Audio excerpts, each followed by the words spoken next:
네, 여러분 안녕하십니까. 코인 타임즈입니다. 4월 30일 화요일 오전 11시 26분 비트코인 현재 9천만원대. 일단 어제 차트적인 움직임이 좀 나와주면 그것까지 반영을 해서 앞으로의 전망이나 이제 분석 내용을 영상으로 좀 올리는 게 좋겠다 싶어서 어제가 아니라 오늘 찍게 됐고, 조금 이제 빨리 올리려고 오전에 영상을 찍고 있습니다. 그래서 어제 커뮤니티에게도 유튜브 커뮤니티에도 글을 올려드렸지만은 홍콩 비트코인 ETF가 이제 출시가 되면서 자금이 들어올 거란 말이죠. 그리고 그 자금 들어오는 게 일각에서는 이제 미국에서보다 더 큰 자금들이 들어올 수 있다, 그렇게 전망도 하고 있고, 실제로 차트적인 움직임이 나왔고요. 아직까지는 다소 미약하긴 하지만 그래도 64K를 찍어주고 여기서부터 2시간분 기준으로 봤을 때 61,700달러까지 내렸다가 여기서 이런 식으로 쭉 상승이 나와줬습니다. 그래서 업비트 비트코인 현물 차트로도 보셔도 어제 일봉이 양봉으로 마감을 했죠. 계속적으로 이제 음봉 마감을 했었고, 최근에 특히 일본 기준으로 6일 동안 음봉을 내리다가 양봉 마감을 해준 것은 요게 상당한 또 의미가 있을 수 있고, 어떻게 보면 이 자리가 또 바닥이 될 수도 있거든요. 그래서 요 자리를 이제 지키면서 다시 한번 9,600만원 선까지 회복을 해주고, 이런 식으로 V자로 회복을 해주고 옆으로 좀 시간을 빼다가 이런 식의 흐름을 그리면서 차트를 돌려 나갔을, 충분히 5월에서 가을, 겨울, 연말 랠리 시즌까지도 한 번 더 우상향을 좀 기대할 수 있을 만한 그런 일봉이 될 수도 있다, 그런 생각을 하고 있습니다. 그래서 웬만하면 이 당시에 흔들었던 4월 19일에 흔든 이 아래 꼬리 저점을 지지하는 게 상당히 중요하다, 그렇게 보고 있고, 가격 기준으로 본다라고 하면은 59,600달러입니다. 이때 보시게 되면 상당히 아래 꼬리를 많이 달면서 어쨌거나 가격 방어를 지지하려는 모습이 굉장히 강했거든요. 여기서 이제 들어온 매수세와 여기서 들어온 매수세, 결국에는 이 자리를 깨는 게 사실 조금 쉽지는 않을 것이다, 그렇게 생각을 하고 있고, 물론 만에 하나 이탈은 할 수도 있겠지만 이탈하더라도 빠르게 밀어 올려주면서 한번 털고 마지막 하방 휩수 한번 주고 상승세로 추세를 돌리는 그런 변곡점이 될 수가 있기 때문에, 차라리 지금 같은 경우처럼 움직임이 이렇게 없는 것보다는 이 저점 구간에서의 흔들기를 통해서 어느 정도 이제 유동성을 확보해주고 방향을 돌리는 게 차라리 낫다, 그렇게 보고 있습니다. 그렇다 하더라도 6만 달러 웬만하면 깨지 않으면서 지금 자리 저점 있죠. 결국에는 이제 홍콩 ETF가 시작이 됐고, 좀 더 집계를 해봐야 알겠지만은 어쨌거나 좋은 뉴스거든요. 좋은 뉴스고, 차트적으로도 이제 64K까지 한번 좀 상승을 해주고 지금 살짝 밀렸지만은, 이런 밀리는 구간, 이런 변동성이 들어오는 구간에서도 어쨌거나 우리는 충분히 또 수익을 볼 수 있는 그런 단기 타점들은 계속 나온다라고 말씀을 드릴 수 있습니다. 어제도 많이 눌린 이런 구간에서 충분히 이제 롱 관점으로 접근을 했었고요. 롱 단기 타점으로 이렇게 또 롱 수익, 롱 관점으로 지금 이런 자리에서는 내려오다가 올라가고 눌림 자리이기 때문에, 여기서는 숏으로 봤을 때는 이 구간을 깨고 내린다면은 수익을 어느 정도 낼 수는 있겠지만, 이 자리에서 저점을 계속 깨다가도 어느 순간 또 위로 팍 올릴 가능성, 이 당시에 나왔던 그런 어떤 이제 단기 반등의 가능성이 상당히 좀 높은 자리라고 생각이 되기 때문에, 이런 눌림목 자리에서는, 그것도 이제 많이 눌린 자리거든요. 많이 눌렸고 시간도 많이 끌었습니다. 여기서 이제 주말까지 다 보내면서 저점을 내렸는데, 이런 자리에서는 단기 롱 관점으로 접근을 하는 게 좀 더 손익비적으로 좋다. 그리고 이 구간에서 좀 시간을 끌더라도 6만 달러를 어느 정도 지켜주면서 추세를 좀 크게 틀면서 고점 돌파를 하러 갈 가능성도 충분히 있다고 보기 때문에 롱 관점으로 지금 보고 있고, 방금도 이렇게 쭉 5분봉 보시면 굉장히 이제 강하게 내리지 않았습니까? 근데 이제 거래량이 터졌기 때문에 여기서 롱을 쳤죠. 보시면 영상 찍기 바로 전입니다. 11시 5분 기가 막히게 롱타점 들여가지고 올라가고 있죠. 단기적으로 63600에서 63800 이미 넘겨주고 있습니다. 그래서 요런 자리에서 롱 쳐서 요런 식으로 또 수익 내고, 왜냐면 지금 호재가 터져가지고 쭉 올라갔는데 좀 과하게 뺐어요. 요렇게 이제 위아래로 좀 급격하게 움직이는 무빙 자체가 이제 선물 시장에서는 있고, 현물은 그거를 조금 이제 전부 다 추종하기보다는 어느 정도 좀 따라가려고는 하는데, 위아래 꼬리 무빙이 선물 시장에서 조금 나오고 있거든요. 근데 이제 그런 거는 우리가 충분히 또 단기 타점으로 이용해서 수익을 낼 수가 있겠다, 그렇게 좀 말씀을 드리겠습니다. 그래서 홍콩 비트코인과 이더리움 ETF가 출시를 했고, 특히나 미국에는 아직 출시는 안 한 이 이더리움 ETF에 대한 이 관심과 자금이 어느 정도 들어오느냐가 상당히 또 중요할 수가 있거든요. 이게 이제 굉장한 히트를 또 치게 되면은 미국이 또 ETF 승인을 이더리움 것도 할 수도 있는 거기 때문에 계속해서 자금 유입량을 지켜봐야 될 필요성이 있고, 결국에는 이제 홍콩 쪽에서는 가상자산 현물 ETF 초기 상장 규모가 미국에서의 ETF 상장 금액인 1억 2,500만 달러를 넘어설 것으로 확신한다. 1억 2,500만 달러면은 1,700억 정도가 되는데 그 이상을 지금 내다보고 있는 겁니다. 그리고 홍콩 쪽 거래소에서도 이미 ETF 중 2개가 첫날 자금 조달을 완료했다. 미국의 ETF 금액을 넘어설 수도 있다. 이런 자신감을 또 내비치고 있습니다. 그래서 이런 일련의 상황들과 차트적인 움직임, 나름 반등을 해준 움직임, 그리고 일봉상으로도 연속된 음봉 이후에 어제 양봉 마감을 해준 점, 그런 점을 봤을 때 결국에는 이런 자리에서 어느 정도 눌리다가 상승세를 유지를 쭉 하다가 눌림이 나오지만 그 눌림에서 결국에는 이 이평선, 지금 세팅된 건 99일선 장기 이평선이죠. 기본적으로 이제 바이낸스에 세팅이 되어 있는 이평선인데 요게 눌림에 닿으면서 상승이 나오고 여기서도 마찬가지였죠. 그리고 이제 이 이평선과 거의 근접한 자리에 왔다라는 겁니다.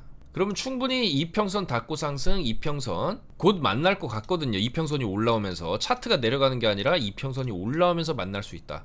거기서부터 다시 한번 차트를 살려서 이런 식으로 쭉 올라가는 그림을 충분히 좀 예측을 또 해볼 수가 있기 때문에 결국에는 지금 그리는 이 횡보 구간이 굉장히 길고 지루하게 느껴질 수는 있겠지만 거의 다 왔다, 좀 그렇게 생각이 되고, 이 6만 달러 밑으로 한 번 더 내리는 것이 좀 힘들 수 있을 정도로 지금 이 구간에서 굉장히 오랫동안 시간을 끌고 있거든요. 그럼 결국엔 여기서 다시 한번 이런 식으로 추세를 살리는 그런 흐름이 조금 나오지 않을까, 그렇게 예측을 해보겠습니다. 그랬을 경우에 조금 부드럽게 상승을 해주기 위해서는 지금 이런 식의 쌍바닥 W를 어느 정도 좀 완성을 시켜주고 여기서부터 추세를 살리는 그림이 이상적이겠죠. 그러려면 여기를 깨면 안 된다. 어제 저점 자리 61.7K입니다. 61.7K를 지금 지지를 해주면서 올라가는 그림이 나오는 게 좀 이상적이겠다. 이런 식으로 나오는 게 이상적이겠다. 그렇게 보여지기 때문에 충분히 가능성이 있다고 봅니다. 지금 많은 분들이 굉장히 좀 지루해 하실 수 있고, 특히나 이제 알트들이 많이 내린 상황에서 쉽사리 이제 반등이 안 나와주고 있는데, 어쨌거나 이제 비트코인과 이더리움이 좀 가져야 되거든요. 근데 이제 이더리움도 보시면 주봉 관점에서 봤을 때 많이 내렸습니다. 4,000달러 찍고 거의 이제 2,000 후반대, 거의 2,800달러 정도까지 보고 지금 반등이 어떻게 보면 반등의 초입 구간으로 볼 수 있습니다. 이런 식으로 다시 이제 추세를 살릴 수도 있는 거기 때문에 어느 정도 급격한 상승 이후에 눌림 이후에 다시 한번 추세를 살리는 이런 흐름도 충분히 좀 기대를 해볼 수가 있다. 자, 그래서 어제 커뮤니티 글에서 적어뒀던 이더리움 3,700달러를 넘겨주는 게 알트들이 좀 더 이제 힘있게 올라갈 수 있는 그 근거가 된다라고 말씀드렸는데, 이더리움의 3,700달러 굉장히 의미 있는 상징적인 가격입니다. 여기거든요. 3,700달러. 여기까지만 이더리움이 회복을 해줘도 이 이후에 좀 눌릴 수는 있습니다. 여기 저항이 상당히 세기 때문에. 근데 여기까지만 가도 이후에 한번 눌린 다음에 그걸 뚫어낼 수가 있어요. 그러면은 결국에 이거 뚫게 되면은 전고점을 돌파로 갈 가능성이 굉장히 높아지기 때문에 3,700달러를 일단 가주는 게 중요하다. 일단 여기를 가주게 되면은 이 이후에 좀 추가적인 상승이 이렇게 나오고, 이 흐름이 이더리움에서 나오게 됐을 때 알트들이 굉장히 또 세게 올라줄 수 있고, 지금 힘을 다 모으고 있는 그런 기간이기 때문에 요런 구간이 와줬을 때 알트들이 힘을 받을 수 있다. 그리고 일단은 지금 단기적으로는 홍콩 쪽 자금이 들어오면서 결국에는 이제 중국계 알트들을 계속적으로 좀 쳐다볼 수밖에 없고, 단기적으로는 이제 중국계 알트코인들의 움직임이 어느 정도 좀 나와주지 않겠나. 그리고 그 중에서 이제 네오를 좀 계속적으로 강조를 드렸죠. 카톡방에서도 네오에 대해서 설명을 좀 드렸고, 이런 식으로 네오가 지금 잘 안 죽고 있기 때문에 요 자리를 어느 정도 좀 지켜준다라고 하면 내려왔다가 이런 식으로 올라가는 흐름을 네오에서 우리가 조금 노려볼만 하지 않나, 그렇게 생각이 됩니다. 그래서 네오 월봉 관점에서 보시면 이렇게 생겼고요. 물론 불장 대비해서는 굉장히 많이 떨어진 가격대고, 최근에 이 차트 흐름을 보면은 이런 저점 구간에서의 거래량이 상당히 많이 터진 게 확인을 할 수 있습니다. 월봉입니다. 그렇기 때문에 이제 네오 같은 경우에는 조금 장기적 관점으로 봤을 때 아마도 이 홍콩 ETF발 재료로 인해서 어느 정도의 추세를 다시 한번 고점 돌파를 해두는 패턴은 충분히 가능하다. 근데 그렇지만은 최근에 알트들이 보여주는 힘 자체가 그렇게 이제 장기적으로 지속적으로 올라가는 경우는 잘 없죠. 어느 정도 올라가다가 또 빠지는데, 어쨌거나 이 네오 같은 코인을 지금 진입한다 하더라도 올라가려면 여기는 지켜줘야 된다는 거죠. 16점, 그러니까 17달러 정도는 지켜줘야 추가적인 상승이 이렇게 터질 수 있다는 거기 때문에, 어차피 손절을 잡고 진입한다라고 하면은 이런 코인 들 충분히 조금 한번 노려볼만 하지 않나, 그렇게 생각이 됩니다. 그래서 네오 같은 경우에 여기 손절을 잡고 추가적인 상승을 봤을 때 손익비가 나름 좀 좋아 보이는 그런 자리로 볼 수가 있겠고, 업비트 기준으로 보셔도 24,500원 정도는 좀 지켜주는 게 필요하다, 그렇게 말씀을 드리겠습니다. 지금 자리에서도 잘 안 빠지고 잘 지키고 있어요. 그래서 여기서 이제 힘 주고 흔들었지만 이 흔든 게 어느 정도 좀 수렴이 되고 이후에 다시 한번 발산하면서 고점 돌파까지 노려보는 패턴, 네오액에서 한번 좀 기대해 볼 수 있지 않나 그렇게 생각이 되고요. 자, 그리고 홍콩 ETF 출시와 더불어서 이번 주에 굉장히 또 중요한 FOMC 금리 결정이 있습니다. 이번 FOMC는 아마 동결이 될 것으로 전망을 하지만 그 이후에 나올 파월 의장의 연설 내용이 또 상당히 중요할 수 있다. 그래서 연준 인사들이 기존보다 얼마나 더 매파적으로 이야기할 것인지가 이제 관건이고, 여기에 대해서 조금 좋게 얘기한다라고 하면 불반등이 또 터질 수도 있는 거거든요. 그래서 5월 1일 목요일 새벽이죠. 바로 내일 밤이 되겠습니다. 내일 밤 FOMC에서 좀 어떤 얘기가 나올 것이냐, 거기에 따라서 또 이제 흔들기가 한번 진행될 수 있다. 그렇지만은 결국 저점에서 흔들기가 계속 된다라고 하면은 지금 박스권 저점이거든. 이 구간에서 좀 흔들기가 나오는 게 좋을 수도 있다. 결국에는 이 흔들고 방향성이 이제 나올 수밖에 없거든요. 그리고 웬만하면 좀 위쪽으로 가주지 않겠냐, 그런 식으로 이제 생각이 되는데, 일단 그 이유는 결과적으로 금리를 결국에는 내릴 것으로, 내릴 수밖에 없거든요. 그게 지금 당장은 아니지만 이번 5월 FOMC도 아니고 6월에도 가능성이 희박하지만 지금 시티은행에서는 그래도 7월에는 금리 인하를 할 것이다, 이렇게 예측을 하고 있어요. 그리고 그래도 이제 100포인트 정도는, 100bp 정도는 올해 인하를 할 것이다라고 전망을 좀 하고 있기 때문에 7월에 인하한다라고 하면은 보통 시장은 한 달, 두 달 선행해서 먼저 반영을 하거든요. 그러면은 5월에서 6월에는 상승하는 흐름으로 들어가면서 그 기조를 그래도 연말까지 어느 정도 좀 이어가고, 그리고 7월에 내리기 시작하면은 계속 내리거든요. 빠르게 내리진 않겠지만 한두 달 간격으로 계속 좀 25bp, 25bp 이런 식으로 내리면서 결국엔 내년까지 금리를 인하하는 이 기조를 유지를 할 거고, 결국에는 다시 시장의 자금을 또 풀 수밖에 없는 상황이 되기 때문에 결과적으로 내년까지는 어느 정도 좀 우상향하는 기조로 가지 않겠냐, 그렇게 조금 전망이 된다라는 것이죠. 자, 그래서 이번 달 월봉 아직 마감은 되지 않았지만 오늘이 4월 30일, 4월의 마지막 날이고 오늘을 기점으로 이 4월의 월봉이 마감이 됩니다. 그리고 아직까지 꼬리가 길게 달리지 않았지만 오늘 하루 동안 또 말아올리는 그림이 충분히 또 나올 수가 있거든요. 지금 주봉상으로 봤을 때는 또 4주 연속으로 지금 음봉 마감을 했기 때문에 충분히 여기서 장대 양봉 하나 이렇게 세워줄 수도 있는 겁니다. 그랬을 경우에 4월 달에 월봉의 형태는 아래 꼬리를 좀 세게 다는 그런 형태가 나올 수 있고, 이런 식으로 캔들이 아래 꼬리가 세게 달리게 된다라고 하면 그 이후에는 좀 추가 상승이 충분히 좀 나올 수 있어요. 한 두 달 정도. 여기서 양봉을 이렇게 두 개 정도 또 세워줄 수도 있는 그 발판이 될 수도 있는 거기 때문에 과연 오늘 밤이 좀 상당히 중요하겠다. 오늘 밤에 또 아래 꼬리를 얼마나 달아줄 수 있느냐, 그리고 내일 FOMC에서 한번 또 흔들겠죠. 흔들고 나서 결국에는 이번 주 이후로 어느 정도 비트코인이 좀 방향성이 좀 잡힐 수 있을 것이다, 그렇게 보기 때문에 굉장히 좀 중요한 주간이 아니냐, 그렇게 생각이 됩니다. 또한 비트코인 맥시멀리스트, 이 마이크로 스트래티지 이쪽 회사에서도 122비트를 4월달에 추가 매입을 했다, 계속해서 사고 있거든요. 그래서 현재 21만 개의 비트코인을 보유하고 있는 엄청난 고래 중에 한 명이죠. 근데 결과적으로 이런 사람들도 계속해서 이제 비트코인을 매집을 하고 있다는 것은 가격이 올라갈 것으로 예측하기 때문에 당연히 사는 거겠죠. 자, 그래서 알트들을 좀 빠르게 살펴보면은 중국계 코인들이 갈 때 또 화끈하게 가는 코인이 온톨로지 가스인데, 어차피 이거는 주봉상으로 봤을 때도 음봉이 떴고 좀 지켜줘야 될 마지노선은 800원이라고 봅니다. 웬만하면 900원 지켜주면서 가는 그림이 좋았는데 일단 900원은 깼고, 살짝 흔들기 구간으로 본다라고 하면은 그래도 800원짜리 지켜준다라고 하면 한 번 더 상승 노려볼만 하고요. 그 외에 다른 알트들도 이제 비트가 올라와 주면서 서서히 조금 저점 구간에서 살짝 좀 움직이는 그런 모습들이 보입니다. 그렇지만 뭐 아직까지 좀 화끈하게 올라가는 그런 코인은 없고, 잡코인 중에서는 여전히 스팀의 월봉, 이 스팀 월봉을 이렇게 보시면 많이 내린 구간에서의 거래량 보이실 겁니다. 요런 게 결국에는 이제 한번 터지는 그런 재료로 쓰일 수가 있지 않나, 그렇게 생각이 되고, 조금 시간은 걸릴 수 있지만 스팀이나 스팀 달러 조금 볼만하지 않나, 그렇게 생각이 되고, 시바이누도 일봉상으로 여기서 지금 아래꼬리 달아줬거든요. 어제 아래꼬리 달고 4시간 봉으로 좀 보시면은 나름 지금 반등을 하려고, 반등세가 조금 들어와 주려고 하는 모습입니다. 그래서 이런 것도 많이 내려왔기 때문에 이제는 한번 단기적인 반등을 충분히 조금 한번 줄 수 있지 않나, 그렇게 생각이 되고요.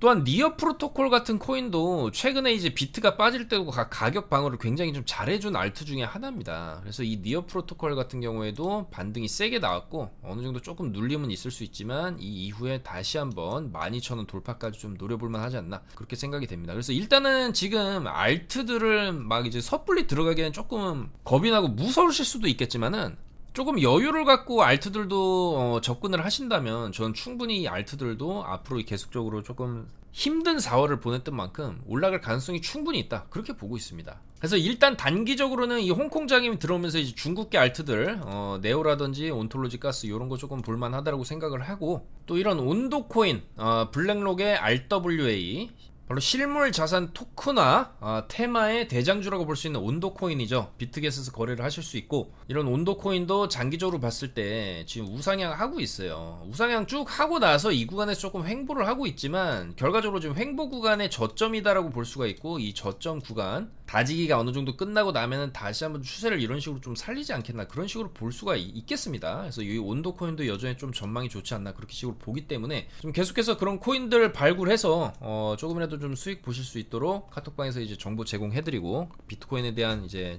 타점도 충분히 저희가 이제 단기적으로 수익 낼 수 있는 그런 타점들 나올 때마다 말씀드리고 있으니까 최대한 안전하게 그렇게 같이 매매해 보시자, 그렇게 말씀드리면서 영상 마무리하도록 하겠습니다. 아무쪼록 이 비트코인의 일봉상으로 어제 들어온 이 양봉 상당한 의미가 있을 수 있고, 양봉이 저점에서 나온 경우에 어느 정도 좀 연속된 4, 5일에서 5일 정도 연속된 반등세를 또 기대해 볼 수 있거든요. 그리고 충분히 이 홍콩 쪽 ETF 자금이 들어오는 그 규모, 그리고 그 시장에 대한 분위기, 그리고 어쨌거나 전체적인 이 비트코인 차트에서 충분히 눌림이 어느 정도 좀 나왔다라고 보기 때문에 눌림 이후에 재상승 나오는 시기가 조만간 이제 오지 않겠나, 좀 그렇게 좀 보여지니까요. 여러분들께서도 좀 지루하실 수 있고 공포감이 많이 드실 수도 있습니다. 지금 이런 구간에서 보시면 업비트 비트코인 차트로 보면 더 공포감이 심하죠. 특히나 이게 어제 양봉으로 말아 올리면서 끝나가지고 이 정도지만, 이거 이런 식으로 올리기 전에, 여기 살짝 올리기 전에 여기까지만 놓고 보면은 여기서 이런 식으로 저점 이탈하면서 이런 식으로 내릴 것처럼 하다가 지금 반등을 주는 거거든요.